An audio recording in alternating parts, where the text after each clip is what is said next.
नमस्कार, मैं हूं आशीष चित्रांशी और आप देख रहे हैं the news launcher. Hot topic with Hemant Tatri. Control room Hemant भाई को ले आइए स्क्रीन पर फटाफट। स्वागत है हेमंत भाई आपका। आज सीधे इस चर्चा की शुरुआत में एक सवाल से करूंगा। क्या भारत में लोकतंत्र खत्म हो गया है? क्या सबसे बड़ा लोकतंत्र का जो तमगा लगा के हम घूम रहे हैं वो एक छलावा है, एक दिखावा है? भारत में लोकतांत्रिक मूल्य दम तोड़ चुके हैं। संवैधानिक और संसदीय व्यवस्था दोनों अब ध्वस्त हो चुकी है। ये सवाल इसलिए है क्योंकि 200 सांसद एलओपी को शामिल करके लीडर ऑफ अपोजिशन में और लीडर ऑफ अपोजिशन समेत 200 सांसद सरकार से सिर्फ एक छोटी सी मांग करते हैं जो लोकतंत्र की आत्मा है। मांग करते हैं कि जो देश के हालात हैं, तनाव है, संघर्ष है, सिंदूर है, नरसंहार है, इन सब पर सीज फायर है, इन सब पर एक चर्चा होनी चाहिए। देश के सामने सच सा आना चाहिए और इस सब के लिए संसद की जो है एक विशेष डिमांड हमारी है कि एक विशेष सत्र संसद का बुला लीजिए, चर्चा हो जाए। 200 सांसदों का मतलब है कि भारत की आबादी का करीब करीब 40% हिस्सा, क्योंकि वो जनप्रतिनिधि है, वो विशेष सत्र चाहते हैं।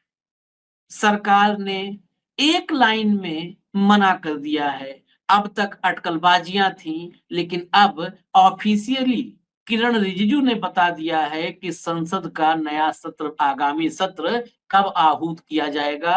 स्क्रीन पर मैं उसकी कंफर्मेशन दिखा देता हूं। मीडिया रिपोर्ट दिखा दीजिए जरा, स्क्रीन पर ले आइए फटाफट।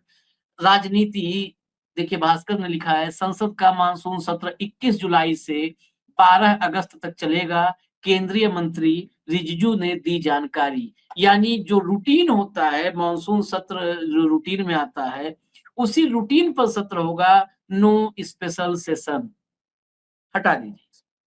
ये बहुत गंभीर मसला है, क्योंकि लोकतंत्र में अगर संसद का सामना सरकार नहीं करेगी तो फिर लोकतंत्र सिर्फ एक ढकोसला बन के रह जाएगा। चर्चा एक और बिंदु पर है, वो प्राइमरी चर्चा है कि इतना सब कुछ होते हुए लोकतंत्र की अर्थी उठते हुए भी अगर हम देखें और उसको डिफेंड करें तो आप समझ लीजिए कि अब लोकतंत्र को बचाने वाला भी कोई नहीं सामने आने वाला है। पत्रकार के नाम पर इस देश में एक बड़ा नाम है, बड़ा नाम है पत्रकार के नाम पर। रजत शर्मा एक बड़े नेशनल टेलीविजन चैनल के, न्यूज चैनल के मालिक हैं। पत्रकारिता में मान सम्मान, सरकार की तरफ से पद प्रतिष्ठा, सब कुछ मिल रखा है, धन दौलत सब कुछ है। वो अमिताभ बच्चन की फिल्म के डायलॉग टाइप सब कुछ है। लेकिन अगर उस सब में कुछ यूएसपी है तो चाटुकारिता है जो पत्रकारिता को कलंकित कर रही है। 200 सांसदों की मांग के बावजूद संसद से मुंह छिपा करके मोदी भाग रहे हैं, और भागते हुए मोदी को राहुल से बचाने के लिए मैदान में कौन उतरा है? नाम है रजत शर्मा। और एक झटके में रजत शर्मा ने अर्णब, अंजना, रूबिका सबको पीछे छोड़ दिया, ज्यादा करीब पहुंच गए मोदी के। सीधे चर्चा पे आते हैं। मैं आपको सबसे पहले रजत शर्मा ने कल अपने कार्यक्रम में कुछ ज्ञान दिया है।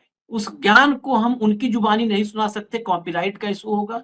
ट्रांसक्रिप्ट मतलब उसका पूरा हूबहू टेक्स्ट मैं पढ़ के आपको बताऊंगा और फिर सीधा चलेंगे हेमंत भाई के पास। लाइए जरा स्क्रीन पर ट्रांसक्रिप्ट लाइए हेमंत शर्मा का। अब गौर से सुनिएगा बस साहब, आप सब लोग प्लीज। भगवंत मान हो या राहुल गांधी, ये ऐसे नेता हैं जो संवैधानिक पदों पर बैठे हैं लेकिन हर वक्त कॉमेडियन के रोल में रहते हैं, इसलिए इनके बयानों को कोई गंभीरता से नहीं लेता। विरोधी दल के नेता संसद के विशेष सत्र को बुलाना चाहते हैं। ये सबको पता है कि उस सत्र में हमारी सेना की शौर्य गाथा नहीं सुनेंगे। वो तो प्रधानमंत्री मोदी से सवाल पूछकर हीरो बनने की कोशिश करेंगे। वो कहेंगे मोदी ने ट्रंप के सामने सरेंडर कर दिया, वो कहेंगे मोदी की डिप्लोमेसी फेल हो गई, वो कहेंगे भारत पूरी दुनिया में आइसोलेट हो गया।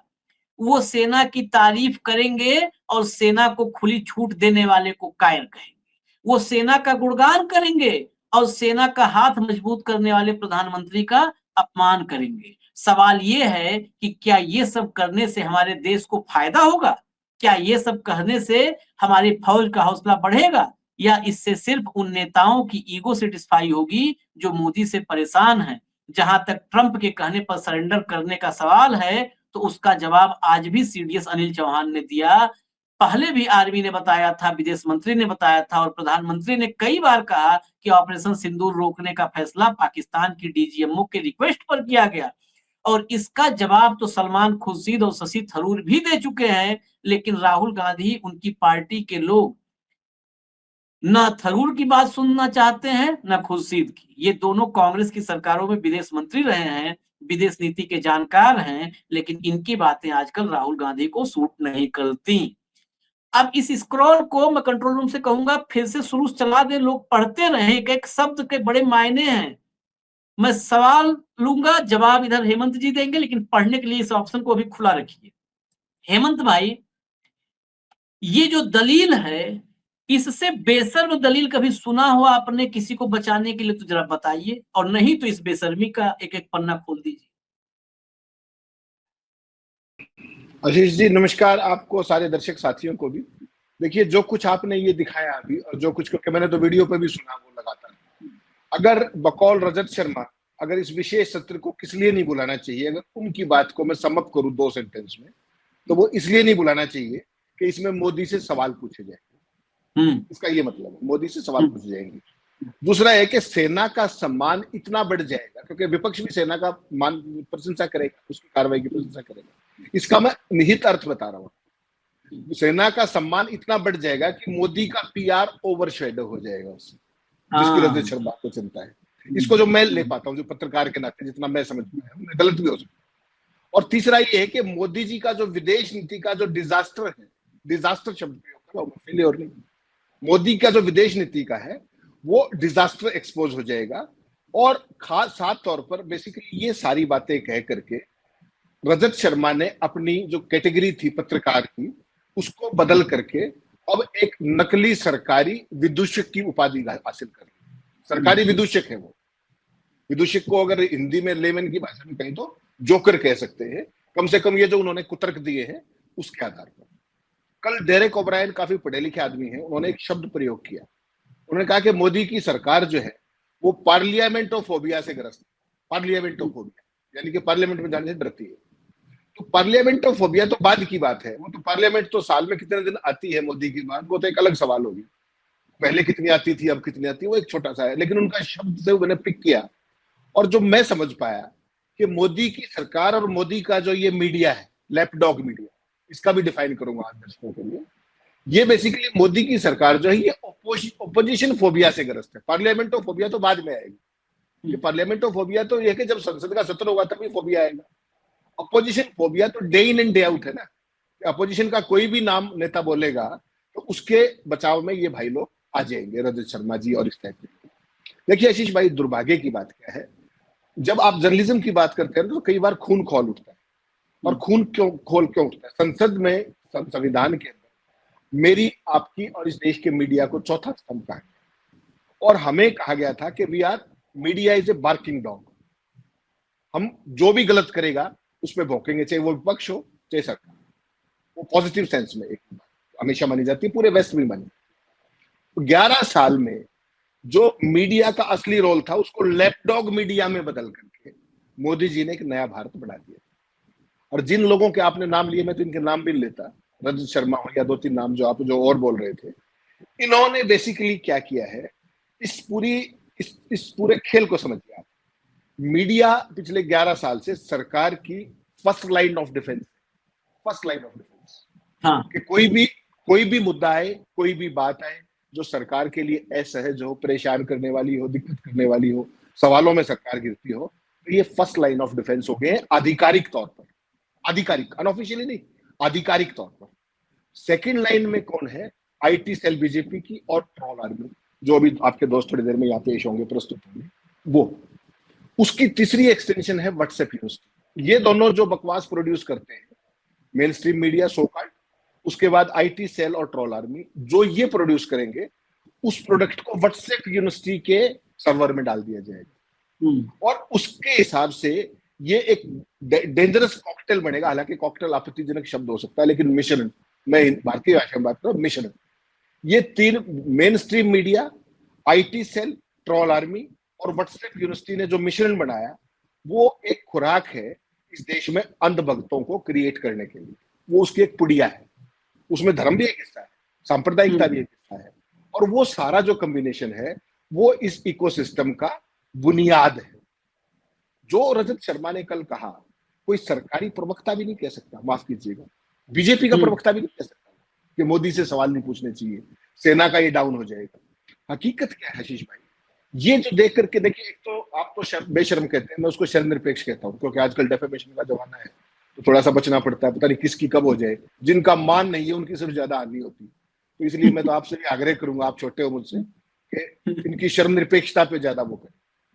बेसिकली भारतीय मीडिया का आशीष भाई दुनिया का आज की तारीख में सबसे बड़ा मजाक है, और इसने चंद सिक्कों के लिए अपना जो मूल संवैधानिक धर्म था और जो आत्मा थी, मीडिया की जो आत्मा थी, मूल आत्मा को बेच दिया। भारतीय मीडिया के लिए, पैसे के लिए, नरेंद्र मोदी की छवि बचाने के अलावा और धरती पे कोई भी प्राथमिकता मायने नहीं रखती है। कोई संवैधानिक दायित्व, कोई कर्तव्य बोध, कहीं का कोई रेफरेंस नहीं। कोई भी ये सवाल करने की हिम्मत, आशीष भाई मुझे बताइए, 22 अप्रैल से लेकर 4 जून आ गई, कोई ये सवाल करने की हिम्मत करता है कि पहलगाम में जो 26 लोग मरे थे पर्यटकों को, वो मारने वाले वो जाहिल आतंकवादी कहाँ हैं? किसी ने पूछा, मेरे अपने सोशल मीडिया के साथियों को छोड़ दे, आप किसी एक मेन स्ट्रीम चैनल की मुझे क्लिप दिखा दीजिए, किसी अखबार का एडिटोरियल दिखा दीजिए जिसमें यह सवाल पूछा गया हो कि वो आतंकी कहाँ है जो जिन्होंने उन 26 लोगों को मारा था। अमेरिकी राष्ट्रपति ने युद्ध विराम की घोषणा क्यों कर दी? बाकी सारी छोड़ दीजिए, हटा दीजिए। अमेरिकी राष्ट्रपति ने युद्ध विराम की, भारत पाकिस्तान के सीज फायर की घोषणा कैसे कर दी? एक ऐसे देश के अंदर जहां पर पॉपो वार रुकवा दिया करते, एक टेलीफोन पर पुतिन को फोन करते थे, जेलेंस्की को फोन करते थे, और पापा वार रुकवा देते थे। अब जब भारत उसी रियल टाइम सिनेरियो में संघर्ष में उलझा, तो पापा का वॉर ताऊ ने रुकवा दिया। और वो मैं और आप आरोप नहीं लगा रहे, वो दस्तावेजी साक्ष्य है, इलेक्ट्रॉनिक एविडेंस है कि 5:33 पर 10 मई को ट्रंप का बयान आया, बाकायदा मार्को रूबिया उससे आगे कदम बढ़ाते हुए तीसरे देश की बात करने लगे कि वहां बात होगी, और भारत का विदेश मंत्रालय ठीक 6 बजे विक्रम मिश्री जी। तो इसको भी आप डिफेंड कर सकते हो, तो आप एक मान के चलिएगा कि भारत की विदेश नीति को ये जो मीडिया है इसने गिरवी रखवा दिया है चंद सिक्कों के लिए। मुझे एक बात बता दीजिए आशीष भाई, 8 बार होती है, 20 साल मैंने डिफेंस कवर किया है, भारत की सेना का CDS का चीफ सिंगापुर में जाकर के एक बात कैंडिडली एडमिट करता है कि हमसे कुछ टेक्निकल एरर्स हुए, हमने 2 दिन के अंदर उनको रेक्टिफाई किया, वापस पोजीशन में आए, और हमने उनको इतना हार्ड हिट किया जहां हार्ट करता है, विदेश की धरती पर कह रहा है। क्या प्रधानमंत्री मोदी जी 10 तारीख को सीज फायर हुआ था, ये सारी बात अपने विपक्ष के नेताओं को नहीं बता सकते? सर्वदलीय मीटिंग बुलाकर, ऑल पार्टी मीटिंग नहीं बता सकते? पूरे देश के अंदर हमारी क्या छवि जाती? छोड़ दीजिए, संसद का विशेष सत्र बुला लेते। 10 तारीख को राहुल गांधी ने चिट्ठी लिखी, खड़गे साहब ने चिट्ठी लिखी, आज तक, बाकी छोड़ दीजिए आप, आज तक प्रधानमंत्री, या छोड़ दीजिए प्रधानमंत्री को भी, दोनों नेता के जो पद होते हैं ना सदन में विपक्ष के, वो संवैधानिक पद होते हैं, ठीक? उन दोनों के पत्र का एक्नॉलेजमेंट भी गया हो तो वो बता दीजिए मुझे। मैं और आप चिट्ठी लिखे ना प्रधानमंत्री को, तो आपको भी पावती आती है, एक्नॉलेजमेंट बोलते हैं उसको। इन दोनों की चिट्ठी का पावती भी आई क्या, एक्नॉलेजमेंट भी आई क्या? Forget about calling all party meeting और for that matter parliament session. आपने विपक्ष को क्या कर दिया? इसलिए मैंने आपको एक शब्द प्रयोग किया कि पार्लियामेंटोफोबिया। उसके बाद जो डेरेक ओब्रायन ने कहा, उससे आगे चले जाइए, अपोजिशन फोबिया, कि सरकार किसी भी सवाल का जवाब देने में सक्षम नहीं है। It's a grossly incompetent government, it's a coward government. आपको याद हो 1962 का मैंने एक बार आपको पहले रेफरेंस दिया था। आज तो 200 सांसदों का जिक्र किया आपने इंट्रो में कि 200 सांसदों ने विपक्ष की चिट्ठी लिखी, 16 विपक्षी दलों के। कि भाई आप स्पेशल सेशन बुलाए, आपने कहा ये कल मीटिंग हुई थी। 1962 याद कीजिए, बीजेपी की क्या औकात थी, बीजेपी थी भी उस समय। अटल जी इनके जो पितृ पुरुष थे, उन्होंने नेहरू जी को कहा कि साहब और आप पार्लियामेंट का सेशन, युद्ध के दौरान, भारत चाइना, और भारत की उस टाइम क्या स्थिति थी, हमारी ओवरऑल सोशियो इकोनॉमिक स्थिति क्या थी, सामरिक तैयारियां हमारी क्या थी, जो हमारी पूरी हालात, उसके 15 साल बावजूद देश को आजाद हुए हुआ था, 15 साल कुल। जी जी, उसके बावजूद युद्ध के दौरान नेहरू जी ने हाउस बुलाया, युद्ध के दौरान। तब सेना का सम्मान कहा गया था, तब सेना का मोराल कहा गया था। उसी अटल जी के वंशज माननीय नरेंद्र मोदी जी और जितने भी ये लोग, और भूल जाइए उस बात को, 1962 भूल गए होंगे बहुत सारे लोग। आपको 26/11 याद है? 26/11 26 नवंबर को हुआ। उसके बाद संसद का सत्र था, शीतकालीन सत्र। अडवाणी जी विपक्ष के नेता थे 2008। जो आतंकवाद पर चर्चा शुरू हुई, आशीष भाई आप कहो तो मैं वीडियो भेज देता हूं आपको, उसकी शुरुआत चर्चा की अडवाणी जी ने की। आतंकवाद पर चर्चा सरकार ने सेशन के दौरान, शीतकालीन सत्र था, 8 दिसंबर की बात कर रहा हूं, 26 नवंबर को अटैक हुआ, 8 दिसंबर की बात, आप कहो तो मैं वीडियो शेयर कर दूं। और उन्होंने सरकार का धन्यवाद के साथ बात शुरू की, धन्यवाद के साथ, कि मैं सरकार का आभारी हूं कि उन्होंने इस चर्चा को, इस देश के अंदर वो परंपरा रही है भाई। यानी कि कोई भी देश की विदेश नीति का मामला हो, विदेश का जो भी मामला हो, लड़ाई का कोई मामला हो, सामरिक कोई मामला हो, द्विपक्षीय संबंधों का मामला हो, भारत का विपक्ष ऐतिहासिक तौर पर कभी भी गैर जिम्मेदार नहीं, कभी भी नहीं रहा, किसी भी शासनकाल में। केवल ये एक ऐसा शासन आया है 2014 के बाद, जिसने विपक्ष को विपक्ष का दर्जा ना दे करके स्थायी भाव से शत्रु का दर्जा दे दिया है। शत्रु, मेरे आपके जो विरोधाभास हैं वो हमारे वैचारिक हैं, अदरवाइज तो मेरे आप मित्र हैं, बात करते हैं, सारी बात करते हैं। तो एनिमिकल ऑपोजिशन, ये एक खास तरह की इन्होंने वो क्रिएट करी है पिछले 11 साल में, इस गिद्ध मीडिया के जरिए, जो इस डेमोक्रेसी की सुपारी लेकर के। रजत शर्मा जैसा व्यक्ति, उसका मूल देखिए आप कहां से आता है, वो एबीवीपी से आता है, अरुण जेटली का साथी, और वहां से उसका पूरे का पूरा, चलो अरुण जेटली की समझ में आती, इनकी समझ में आती कि भाई एबीवीपी से। ये जिन बाकी कलाकारों के आपने नाम लिए, जिनके भी नाम, मैं तो इनका नाम भी लेना पसंद नहीं करता, ये क्या चीज है, कोई सोचा आपने? इनकी आत्मा, इनके बच्चे, इनके परिवार, इनका समाज, जिस इकोसिस्टम में ये रहते हैं, वो इनको, इनके बारे में क्या सोचते हैं कि सुबह से शाम तक आप झूठ की फैक्ट्री चलाते हैं, नफरत की फैक्ट्री चलाते हैं। और मैं तो हैरान आशीष भाई, मुकेश अंबानी जैसे लोगों से भी, अडानी से भी, कि भाई तुम्हें इसके बाद और क्या चाहिए, जो तुम इस देश के अर्जित लोकतंत्र को तबाह करने को तुले गए। आज अगर भारत दुनिया में आइसोलेशन में खड़ा है, आज अगर लुटनिक भारत को ये बता रहा है कि आपको हथियार रूस से नहीं खरीदने, हमसे खरीदने, आपको विदेश आर्थिक नीति में ये नहीं, ये करना है। अभी तक तो ट्रंप कर रहा था, मैं और आप रोज दहाड़ते थे कि ट्रंप ने ये कर दिया, अब तो लुटनिक करने लग गया भाई। वाणिज्य मंत्री कह रहा है कि भारत को रशिया से नहीं। अरे अभी देखो आप कौन कौन तो कहता है, अभी देखो आप, ओपनली आपको ट्रंप से ट्रीट की जा रही है भाई। आपकी विदेश नीति, आपका सीज फायर ट्रंप डिक्लेयर कर रहा है, उसको बाद में फॉलो कौन कर रहा है? वहां का मिनिस्टर ऑफ स्टेट जो है, जो अमेरिका का विदेश मंत्री रूबियो। उसके बाद आप भारत और पाकिस्तान कहीं बीच में आ गए। अब वाणिज्य नीति भी ये बताने लग गई। उसके बावजूद एलन मस्क की कंपनी भारत में आ रही है, स्टारलिंक, आज लाइसेंस की बात होगी, उनसे दिया ने कह दिया। और जो कारें भारत में बनानी थी, जिसके खेल के चक्कर में 110% से घटा करके 15% टैरिफ किया था, उस भाई ने कह दिया कि मैं तो बनी बनाई कार लाऊंगा। क्या फिर बनी बनाई पे भी वही तारीफ रहेगा क्या? आप सोचिए, केवल सोचिए, आंख बंद करके कल्पना कीजिए, दर्शकों को मैं कहता हूं कि ये कैसा 56 इंची शासन है भाई। केवल सोचिए इस बात को कि आपने किस पैकेज में क्या लपेट करके मार्केटिंग के जरिए इस देश को क्या भेंट कर दिया। भारत जब लाल गेहूं खरीदता था ना आशीष भाई, जब हम कंगाली के दौर में थे, जब हम गेहूं में आत्मनिर्भर थे, तब भी अमेरिका के किसी राष्ट्रपति की औकात नहीं हुई कि भारत को ट्रम्प डिक्टेट कर दे। आज लुटने ट्रम्प डिक्टेट कर रहा है, केवल ये सोचने की बात है। और पूरी गंभीरता के साथ, उस दौर में तो जवाहरलाल नेहरू को जहाज में घुस करके, हवाई जहाज में घुस करके, हाथ पकड़ करके साथ साथ उतरा था अमेरिका का राष्ट्रपति केनेडी। वो भी विजुअल्स हैं कि जा करके स्वागत, आज व्हाइट हाउस की आप सबने देखा है ना, तो फुटेज दिखाना बड़ा वो है, लेकिन आप लोग सर्च करके देख लीजिएगा, अगर हम गलत होंगे तो जो कहिएगा वो। अभी मोदी जी गए थे, व्हाइट हाउस की इंटर्न आई थी बाहर ले जाने के लिए, और जवाहरलाल नेहरू गए थे तो अमेरिका का राष्ट्रपति हवाई जहाज में चढ़ के गया, वहां से अंदर से रिसीव करके लाया कि चलिए, और पीछे पीछे चलता रहा।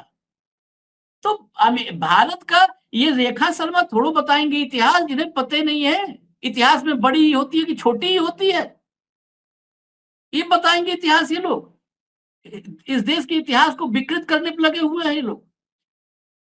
एक बात इन जो पत्रकार हैं इनके आगे प्रधान संपादक के बजाय हेमंत भाई ने कहा विदूषक, तो प्रधान विदूषक लिखा जाना चाहिए, और या तो जोकर इन चीफ लिखा जाना चाहिए, एडिटर इन चीफ की जगह जोकर इन चीफ। ये सब जोकराई कर रहे हैं देश में। और बड़ी बात यह है एबीवीपी के बैकग्राउंड से आते हैं, कोई बात नहीं, लेकिन जो जेटली जी ने नहीं सिखाया इनको, या जेटली जी जो नहीं सिखा पाए, ये मोदी जी के बिना सिखाए सीख गए। इतना तो जेटली ने भी नहीं सिखाया था इनको, और ना उस दौर में भी। हम लोग तो देखे सांप बिच्छू कीड़े मकोड़े, लोटा उल्टा हो गया, लोटे से पानी गिरा, लोटा हवा में उड़ने लगा, यही सब तो पत्रकारिता की है। वो तो सरकारी प्रश्रय में नाम बड़ा हो जाता है, और टीवी पर दिखने का मतलब है? ये लोटा थाली चमचा ढक्कन छछुंदर बिच्छू सांप, इसके ऊपर यही तो पत्रकारिता शुरू होती है, यही खत्म हो जाती है। और आज जो कर रहे हैं, हाँ ये उसका पीक है, चरम है, जब रेस में सबको पीछे छोड़ दिया है। बड़ा सवाल पार्ट पार्ट में समझना जरूरी है। मैं फिर उस बात पे आता हूं कि क्या लोकतंत्र अब खत्म हो चुका है, सिर्फ ढकोसला है उसका, मतलब जो कहते हैं ना कि सब लकीर बस बची हुई है वो लोकतंत्र वाली, उसी जो है उसको भी लोग पीट रहे हैं, छोड़ नहीं रहे हैं। 3 पॉइंट है। क्या कहा रजत शर्मा ने? कहा कि मोदी जी से ये लोग हीरो बनने के चक्कर में सवाल पूछेंगे फॉरेन पॉलिसी डिप्लोमेटिक फेल्योर पर, सीज फायर पर। यार पूरा देश साहब पूछ रहा है वही सवाल, सीज फायर पर सवाल क्यों नहीं पूछेंगे? इंटेलिजेंस फेल्योर पर क्यों नहीं पूछेंगे? डिप्लोमेटिक फेल्योर पर क्यों नहीं पूछेंगे कि पूरी दुनिया में अकेला खड़ा नजर आया? ये अभी नहीं पूछना है तो फिर मोदी जी को प्रधानमंत्री के बजाय शहंशाह घोषित कर दो ना। फिर आप अपने चैनल से ही घोषित कर दो, हम लोग उसी को इंडोर्स कर देंगे। कर दोगे ना हेमंत भाई? आप भी उसी को इंडोर्स कर देंगे हम लोग। और ये संसद में ये नया वाला संसद बना है जिसमें सेंगोल वगैरह पहले से रखवाया गया था, इसको राज दरबार घोषित करो, इसका नाम बदलो फिर, पार्लियामेंट के बजाय। पार्लियामेंट सवाल ही पूछने के लिए होता है। एबीवीपी के बहुत सारे लोगों को जानता हूं, ऐसा नहीं है कि एबीवीपी के लोग को ये नहीं पता है पार्लियामेंट किस लिए होता है। सवाल पूछने के लिए होता है पार्लियामेंट भाई, और सरकार से ही सवाल पूछने के लिए होता है पार्लियामेंट।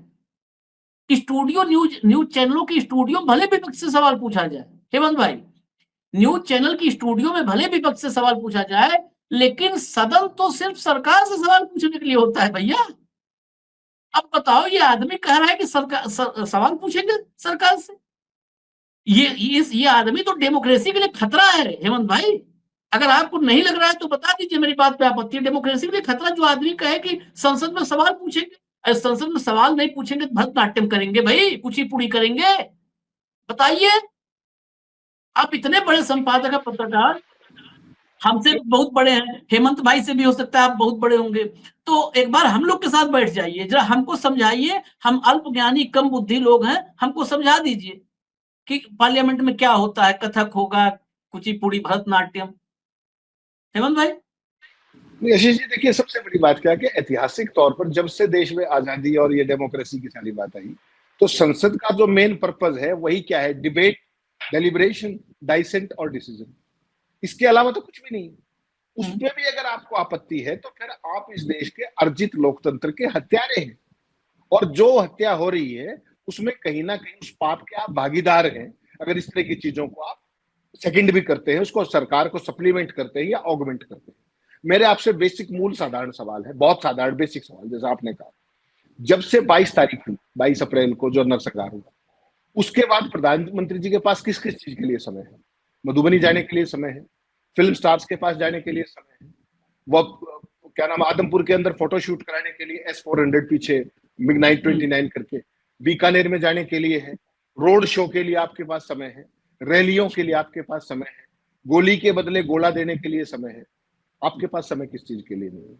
आपके पास समय नहीं है ऑल पार्टी मीटिंग के लिए 2 घंटे, आपके लिए समय नहीं है पार्लियामेंट का सेशन बुलाने के लिए, छोड़ दीजिए, आपके लिए समय नहीं है प्रेस कॉन्फ्रेंस के लिए।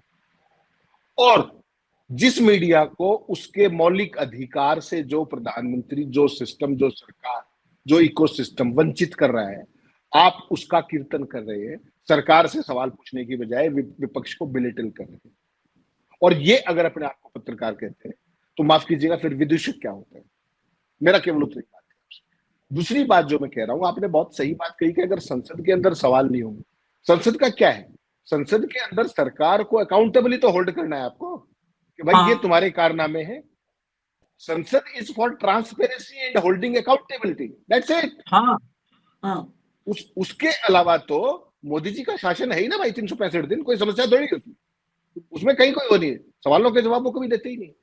तो जो रजत शर्मा जैसे लोग या जिनके आपने नाम लिए, ये बेसिकली देश का जो लोकतंत्र था, मैं फिर आपको वही बात कर रहा हूँ, भारत का लोकतंत्र किसी ने तोहफे में नहीं दिया था। हमारे जो पूर्वज थे, हमारे दादा परदादा थे, उन्होंने लड़के लिया है। ये खून पसीने से अर्जित किया हुआ लोकतंत्र है। ये जो इस तरह के जो चंद सिक्कों पर बिकने वाले और पलने वाले जो लोग हैं, सरकार के सिक्कों पर, ये आपको ध्यान है जब अन्ना आंदोलन था जिसमें आप भी बड़े क्रांतिकारी झंडा बरदार थे, आपको ध्यान है ना? तो ये उस टाइम वहां थे। उस टाइम इन्होंने मनमोहन सिंह जैसे शरीफ आदमी का क्या जुलूस निकाला, 1,76,000 करोड़ का 2G स्कैम, 1,76,000 का। इन नलायकों से कोई ये पूछिए कि 4G और 5G की टोटल ऑक्शन मनी कितनी है? वो तो 2G था, वो कौन सा सन था? आज 2 दशक के बाद 4G और 5G की ऑक्शन मनी बता दीजिए मुझे, बता दीजिए। ये वो लोग हैं। CAG स्कैम सब बरी हो गए, कोल स्कैम सब बरी हो गए। अन्ना अपना आराम से आनंद में है, वहां पे बढ़िया सिक्योरिटी मिली हुई है। शर्म आनी चाहिए उस व्यक्ति को जिसने गांधी का नाम लेकर के इस पूरे देश की पीठ में छुरा घोंपा, एक चेहरा बनकर के। कम से कम वो बुजुर्ग आदमी आज तो देश से माफी मांगे कि मैं इनके एक टूल था इनका, और जिन्होंने मुझे यूज करके आज इस देश को यहां लाके खड़ा कर दिया। आज कोई भी चीज, आशीष भाई, अभी आपने नाटक देखा था पीछे, जब ये जो पाकिस्तान के साथ कौन कौन समर्थक है, अजरबैजान फलाना, उस देश की जो एयरपोर्ट पर ग्राउंड, अडानी के एयरपोर्ट दे रखे हैं, उस देश की जो ग्राउंड हैंडलिंग कंपनी थी उसको भगा दिया सिक्योरिटी क्लियरेंस विड्रॉ करके। आज पता लगा वो ग्राउंड हैंडलिंग भी अडानी करेंगे, इसलिए भगाया था। ये राष्ट्रवाद है आपका? किसी ने सवाल पूछा क्या? वो सारे एयरपोर्ट्स की ग्राउंड हैंडलिंग भी अब अडानी जी करेंगे, इसलिए भगाया था। और आप किस बात पे चौड़े हुए घूम रहे हो कि मैंने वहां का विजिट कैंसिल कर दिया? मत जाइए आप, आपके बिना क्या टिका हुआ उनका क्या रुका हुआ? आप इनका ये सोचिए कि इस देश में फेक नैरेटिव पेडल करके ये ला क्या रहे हैं। LIC 5 करोड़ के बॉन्ड अडानी के, एक सब्सक्राइबर नहीं मिला आशीष भाई, एक सब्सक्राइबर नहीं मिला। पूरे का पूरा 5,000 करोड़ रुपया LIC खरीदेगी। क्यों खरीदेगी भाई? कल कोई डूब गए तो लोगों का क्या होगा, जो बेचारे जिन्होंने अपना प्रीमियम दे रखा है? सोचिए, राष्ट्रवाद है। कर लीजिए, क्या करेंगे? पूरी दुनिया के ऊपर ईरान से पेट्रोकेमिकल लेने पे प्रतिबंध है। आप आइडेंटिफिकेशन टैग बदल करके वो करते पकड़े गए। अब जांच हो रही है तो आप कह रहे कि नहीं नहीं सब झूठ है, ये बदनामी कर देगा वो। ये नया राष्ट्रवाद है। और चैनल किसके हैं? चैनल उन्हीं के हैं। फिर मैं उसी सवाल पे आ रहा हूं कि इतना सब कुछ देने के बाद कोई दुनिया के 8वें नंबर का रईस है, कोई 12वें नंबर का रईस है, इतने लाख करोड़, इतने, उसके बावजूद आपको देश के लोकतंत्र को तबाह करने का अधिकार किसने दे दिया? चाहे वो सांप्रदायिकता के नाम पर हो, चाहे मीडिया को मजल करने के नाम पे हो, चाहे विपक्ष को नष्ट करने के नाम पर हो। ये आप कभी को आपकी आत्मा नहीं कचोटती कि ये जो है, जो गिद्ध है, ये तो बैठे हैं जो मीडिया में, ये तो केवल चेहरे हैं, मोहरे। असली मालिक तो वो है ना जो इन चैनलों के संचालक है, जिन्होंने इनको खरीदा है CBI के जरिए या जैसे भी। तो ये इस देश के आम आदमी को ये बात समझनी पड़ेगी कि आपको राष्ट्रवाद के नाम पर आपको क्या परोसा जा रहा है। सेना को कौन कह रहा है कि आपने गलती की? लेकिन CDS चीफ ने तो खुद ही मान लिया कि हमसे टेक्निकल एरर हुई, टेक्निकल एरर हुई, हमने करेक्ट कर लिया। क्या कभी मोदी जी मानेंगे? किसी विपक्ष ने तो नहीं कहा कि टेक्निकल एरर किया। CDS चीफ ने माना ना ईमानदारी से, आपने क्यों नहीं माना? केवल एक सवाल का जवाब दे दीजिए कि ट्रंप ने आपसे पहले सीज फायर का ट्वीट कैसे किया, बस आपका राष्ट्रवाद हो जाएगा क्लियर। बता दीजिए।